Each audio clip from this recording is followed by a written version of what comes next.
아침마다 하나님 말씀 가까이 하는 성도님들에게 하나님의 은혜가 함께하길 원합니다.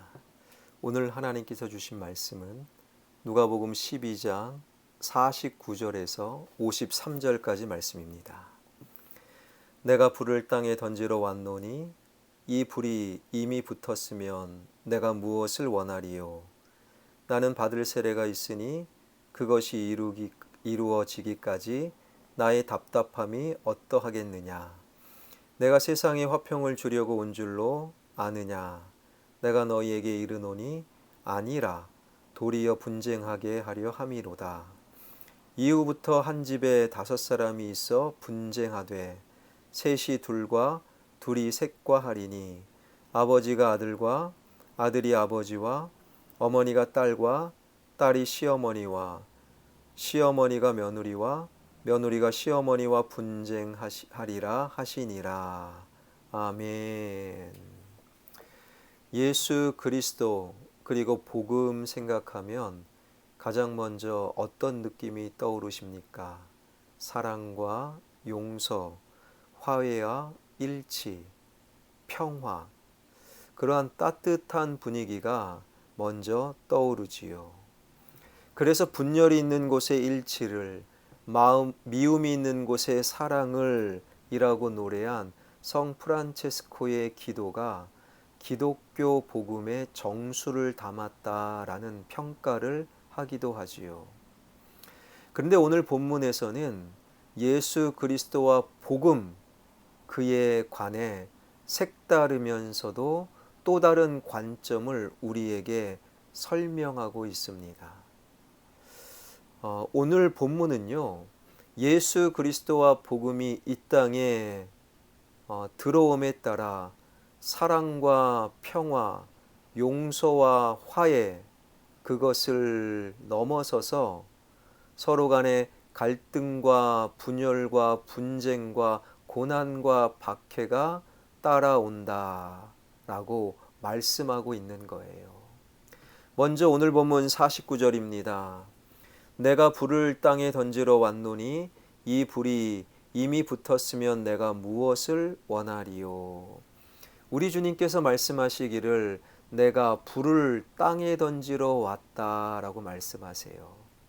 여기서 말하는 불은 성령이다, 그런 불이 아닙니다. 여기서 말하는 불은 예수 그리스도를 믿는 자들과 믿지 않는 자들의 갈등, 분열, 분쟁, 그로 인한 믿는 자들의 고난과 박해를 불이라는 단어로 설명하고 있는 거예요. 예수 그리스도 오시기 전까지 다 믿지 않았어요. 무슨 천국이 있었겠습니까? 무슨 예배를 드렸겠습니까? 다 믿지 않았는데 예수 그리스도 이 땅에 오시고 복음을 선포하심으로 서서히 예수 그리스도를 믿고 복음을 받아들이는 소수의 사람들, 그러니 생각이 달라지고 예수 그리스도 때문에 인생의 목표가 달라지고 예수 그리스도 때문에 말이 달라지고 상황을 바라보는 관점이 달라지는 거예요. 없었다, 무슨 한 번도 생각하지 못했던 천국을 소망하게 됩니다. 그러니 예수 그리스도를 믿는 자들과 믿지 않는 자들의 다름, 그래서 갈등도, 그래서 분열과 분쟁도 믿는다는 이유로 고난과 박해를 당하는 것이 당연하다. 그러한 의미에서 예수님은 이 땅에, 믿지 않는 이 땅에, 천국을 알지 못하는 이 땅에 불을 던지러 왔다라고 말씀하고 계시는 거예요. 그리고 이어지는 50절을 보게 되면 세례라는 특별한 이미지로 예수 그리스도의 오심, 그것을 또 설명하고 있는데요. 나는 받을 세례가 있으니 그것이 이루어지기까지 나의 답답함이 어떠하겠느냐. 주님께서는 받을 세례가 있다라는 거예요. 그런데 주님은 공생애 이전에 이미 세례 요한한테 세례를 받으셨잖아요. 무슨 또 세례를 받으시느냐? 그러니 오늘 50절에서 말씀하시는 세례는 문자적 의미의 세례가 아니라는 거예요. 그것은 세례의 의미, 그러니까 예수로 인하여 죽고 예수와 연합하여 삽니다. 그런 의미를 담아서 이 세례라는 것은 주님이 받아야 될 세례라는 이 말씀의 의미는 주님이 온 세상을 구원하시기 위해 받아야 될 고난, 그리고 고난의 절정인 십자가를 의미하는 거예요. 그리고 그 세례는요, 예수 그리스도와 함께 십자가에 못 박힘으로 우리도 죽고 예수의 부활로 우리도 사는 연합이라는 의미가 있잖아요. 그러니까 내가 받을 세례라는 말씀은 주님이 고난과 죽음을 당하시고 우리도 주님의 고난과 죽음을 경험하고, 그러나 주님께서 다시 부활하시고 그래서 우리도 부활하시고 새 생명을 얻었습니다. 예수 그리스도와 함께 죽고 그분과 함께 사는 연합의 의미를 담고 있다라는 거예요. 이렇게 세례를 위하여 고난받고 죽으셨다 함께 사는 성도들과 연합하기 위하여 이 땅에 오셨다. 그것을 간절히 기다립니다 라는 의미가 50절에 담겨져 있는 주님의 마음이라는 거예요. 예수 그리스도를 믿음으로 이러한 삶이라는 것은, 세례를 받는다라는 것은, 그래서 믿지 않는 자들의 그 사이와 갈등과 분쟁과 분열과, 그리고 오히려 믿음으로 인한 고난과 박해를 당연히 받아야 한다라는 거예요. 그래서 51절에는 이렇게 말씀하십니다. 내가 세상에 화평을 주려고 온 줄로 아느냐? 내가 너희에게 이르노니 아니라 도리어 분쟁하게 하려 함이니라. 예수 믿지 않는 이 세상에 예수 그리스도가 오심으로 그전에는 잔잔해 보였던 그 인생에 예수 그리스도를 향한 믿음으로 인생의 풍랑, 인생의 갈등, 인생의 분쟁, 그것을 믿지 않는 자와 경험할 수밖에 없다. 그래서 우리 주님 화평이 아니라 분쟁케 하려 이 땅에 오셨다라고 말씀하고 계시는 거예요. 이 말씀은 가장 가까운 가족들 사이에서도 고스란히 적용됩니다. 51절, 52절, 53절입니다. 이후부터 한 집에 5사람이 있어 분쟁하되 셋이 둘과 둘이 셋과 하리니 아버지가 아들과 아들이 아버지와 어머니가 딸과 딸이 어머니와 시어머니가 며느리와 며느리가 시어머니와 분쟁하리라 하시니라. 그동안에는 가족들이 믿지 않았어요. 그래서 별 문제 없이 무탈하게 살았어요. 그런데 그 가족 중에 한 사람이 믿기 시작합니다. 2사람이 믿기 시작합니다. 그러니 가족 간에 믿음 놓고 갈등과 분쟁과 분열이 있을 수밖에 없는 거예요. 우리는 주변에 그런 이야기들을 간혹 보고 듣습니다. 전체 남편 집안, 남편의 식구, 시댁 식구들이 다 예수님을 안 믿었어요. 그런데 믿는 며느리 한 분이 그 가정에 시집 왔어요. 그 믿는 며느리, 그로 인해서 그 가족이 때로는 화도 나고 분열도 일어나고, 그리고 잘 안 될 때면 예수 믿는 며느리가 우리 집에 시집 와서 그렇다, 아이 재수 없어, 뭐 그런 이야기를 들었던 권사님들도 계시잖아요. 그러니까 예수를 믿는 그 순간 믿지 않는 세상과는 분열과 갈등과 그로 인한 고난과 박해는 당연하다. 그러나 결국에 그 믿음으로 나의 남편을, 나의 시부모를, 나의 시동생을, 나의 시댁 전체를 구원하는 역사를 만들어내는 그러한 믿음의 사람들도 우리 주변에 많은 거예요. 왜 예수 그리스도를 믿음으로 믿지 않는 자들과 갈등과 분열과 때로 그로 인한 고난을 경험할 수밖에 없는가?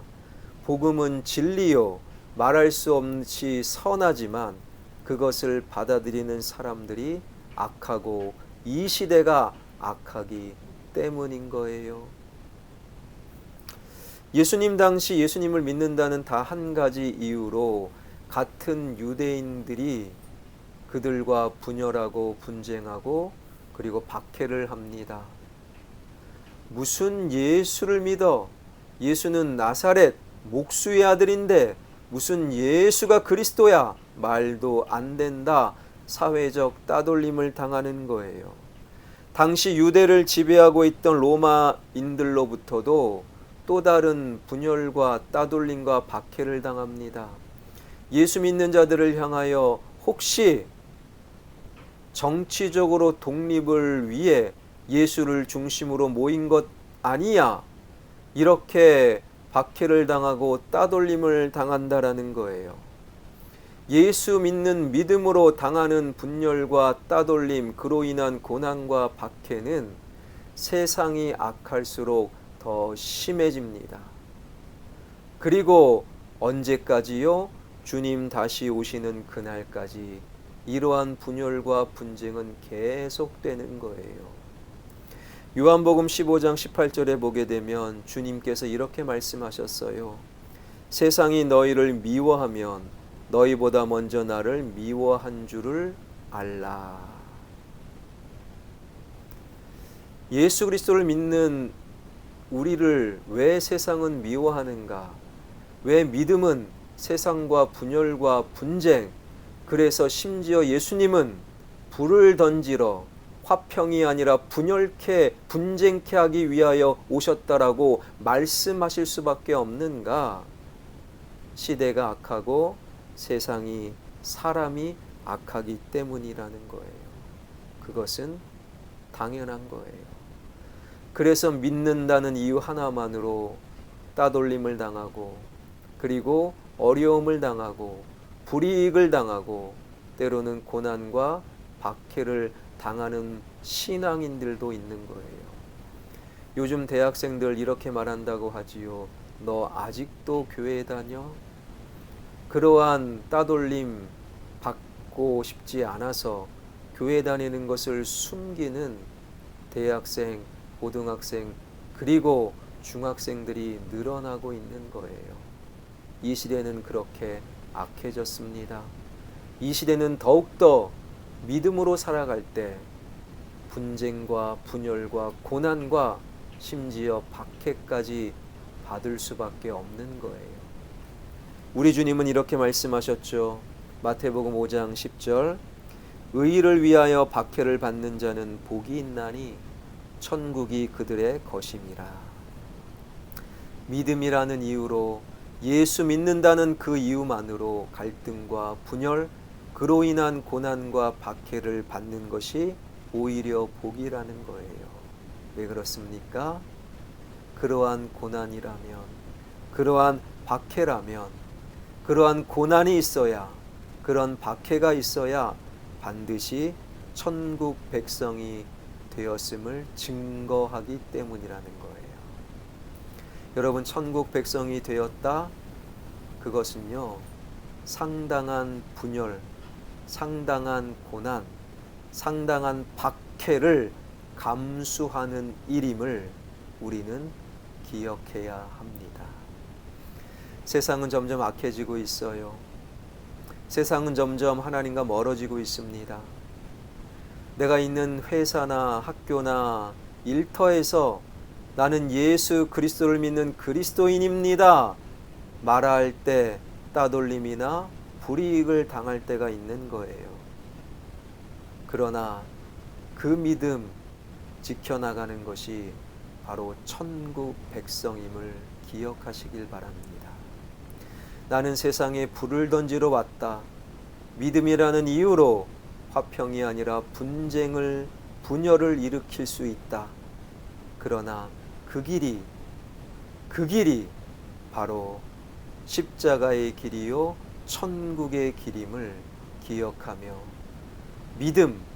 믿는다는 이유로 분열과 분쟁과 때로는 따돌림과 불이익과 고난과 박해를 당할지라도 천국 백성으로 그 믿음의 길을, 믿음의 발걸음을 이어나가는 저와 여러분, 우리 모두가 되길 주님의 이름으로 축원합니다. 기도하겠습니다. 예수 그리스도와 복음은 사랑과 용서요, 화해와 일치요, 평화임을 우리는 늘 기대하고 또한 소망합니다. 그러나 오늘 본문을 통하여 믿는다는 이유로 분열과 그 가정에서조차 분쟁과 그리고 따돌림과 불이익과 그로 인한 고난과 박해 받는 그 순간도 있음을 우리가 말씀을 통해 깨달아 알게 하여 주옵소서. 하나님, 복음은, 예수 그리스도는 분열과 분쟁과 고난과 그리고 박해를 기꺼이 감수할 만큼 참으로 아름다운 진리임을 마음속에 되새기며 분열과 분쟁과 고난을 뚫고서라도 우리 예수 그리스도를 향한 믿음을 포기하지 않는 천국 백성 되게 하여 주옵소서. 믿음에 대한 진리에 대한 이 기다림으로 하나님, 우리 가정이 믿음의 가정이 되게 하여 주시고 이 박해와 분열과 고난의 아름다운 열매를 맺어나가는 우리의 신앙의 여정 되게 하여 주옵소서. 살아계신 하나님, 30여 년 전에 우리 교회를 세워주심에 감사드립니다. 하나님, 교회가 예수 그리스도와 더불어 이 사회와 지역 주민들에게 커다란 본이 되게 하여 주시고 사랑과 은총을 우리가 받은 것 기꺼이 나눌 수 있는 주님의 몸된 화평교회 되게 하여 주옵소서. 코로나19 가로택 정비사업 주님 손에 맡겨드리오니 하나님의 은총으로 가장 좋은 길로 인도하여 주옵소서. 특별히 코로나19 살아계신 하나님, 하나님만이 끝내실 수 있음을 우리 모두가 보고 경험하고 있습니다. 코로나19의 두려움과 어려움을 넘어서 모든 영혼들이 하나님을 향해 돌아오는 역사가 일어나게 하여 주옵소서. 대통령 선거, 누가 대통령이 되든 대통령이 된 이후 좋은 대통령이 될 줄 믿습니다. 청와대가 변화되게 하여 주시고 국회의사당이 변화될 수 있도록 하나님 은혜 베풀어 주옵소서. 예수 그리스도의 이름으로 기도하옵나이다. 아멘.